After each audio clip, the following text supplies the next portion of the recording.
நம்ம CM sir, அதாவது நம்ம விஜய் அண்ணா வந்து எல்லா எம்எல்ஏவுக்கும் காரு, அதுக்கான ஃபியூவல் எக்ஸ்பென்சஸ் எல்லாம் வந்து தரேன்னு சொல்லியிருக்காரு.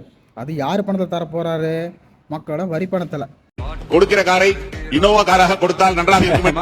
ஊரா வீட்டின் நெய்யில உங்க வீட்டுக்கு ஸ்வீட் செய்யாதீங்க. கஜானாவை சுத்தமா தொடச்சி வலிச்சு வச்சுட்டு போயிருக்கிறப்போ, தூக்க முடியாத சுமையை ஏத்தி வச்சுட்டு போயிருக்கிறப்போ, அனைத்து சட்டமன்ற உறுப்பினர்களுக்கும் அரசு சார்பில் வாகனம் வழங்கப்படும் என்பதை மகிழ்ச்சியோடு தெரிவித்துக் கொள்கிறேன். மக்களோட ஒரு அடிப்படை வாழ்வாதாரத்துக்கு ஏதாவது பிரச்சனைக்குன்னு கேட்டா நிதிச்சுமைன்னு சொல்றீங்க. இதுக்கு மட்டும் எங்க இருந்து சார் காசு வருது? நீங்க உங்க எம்எல்ஏக்கு கார் கொடுங்க, இல்லை பஸ் கொடுங்க, லாரி கொடுங்க, அதெல்லாம் எங்களுக்கு பிரச்சனை இல்லை.